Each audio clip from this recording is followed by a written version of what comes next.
क्या हेमंत सोरेन के एहसान का बदला चुकाएंगे तेजस्वी यादव या फिर करेंगे एहसान फरामोशी? क्योंकि लगातार जब से बिहार चुनाव नजदीक आता जा रहा है, सियासी सरगर्मी बढ़ती जा रही है और हेमंत सोरेन पहले ही बिहार चुनाव में लड़ने की इच्छा जता चुके हैं।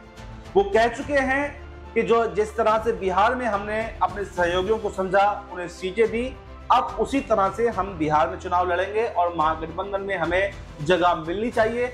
हमें कम से कम 15 से 20 सीटों पर चुनाव लड़वाना चाहिए। अब बारी है, अब जो गेंद है वो है तेजस्वी यादव के पाले में। वो तेजस्वी यादव जो कांग्रेस को खुद आगे नहीं बढ़ने देना चाहते, कांग्रेस को एक लिमिट में सेट करना चाहते हैं, वो क्या यहाँ पर हेमंत सोरेन को सीटें देंगे? क्योंकि अगर पूरी तरह से देखें तो महागठबंधन का जो बागडोर है बिहार के अंदर, वो तेजस्वी यादव के हाथ में है और बिना महागठबंधन की किसी बैठक के खुद को वो सीएम फेस भी बना देते हैं और अपने सहयोगियों को वो कम आंकते हैं। हालांकि झारखंड के अंदर 6 सीटों पर जहां पर चुनाव जो है हेमंत सोरेन ने आरजेडी को लड़वाया, उसमें 4 सीटें जीती भी और एक तो उसमें मंत्री भी है, यानी भरपूर इज्जत हेमंत सोरेन ने दी।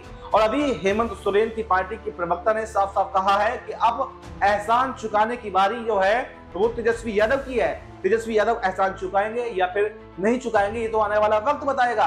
लेकिन जो अभी की सिचुएशन है वो ये बता रही है कि आरजेडी कोई भी सीट जेएमएम को देने की इच्छुक नहीं है, क्योंकि उनका कहना यह है कि हमारा बिहार के अंदर प्रतिनिधित्व है इसलिए हमें सीटें मिली, हम झारखंड के अंदर प्रतिनिधित्व है इसलिए हमें सीटें मिली।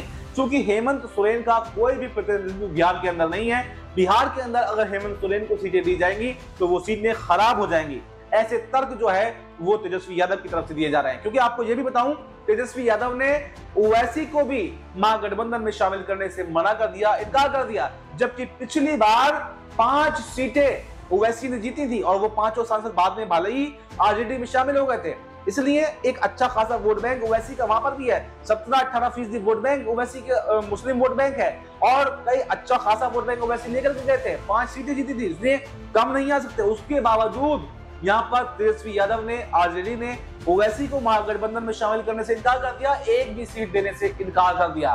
तो क्या वो तेजस्वी यादव अब यहाँ पर झारखंड का बदला चुकाएंगे? क्या हेमंत सोरेन को कोई सीट देंगे? क्योंकि वो तो काफी ज्यादा सीटें भी मांग रहे हैं और अगर सीटें नहीं देंगे तो क्या अपने ही हाथों से अपने पैरों पर कुल्हाड़ी मारने का काम तेजस्वी यादव कर रहे हैं? क्योंकि लोगों का, राजनीतिक जानकारों का कहना ये भी है कि ओवैसी को नकार कर भी तेजस्वी ने गलती की है और अगर हेमंत सोरेन को भी कम आकर गया तो इसका नुकसान भी, इसका खामियाजा भी आरजेडी को भुगतना पड़ेगा।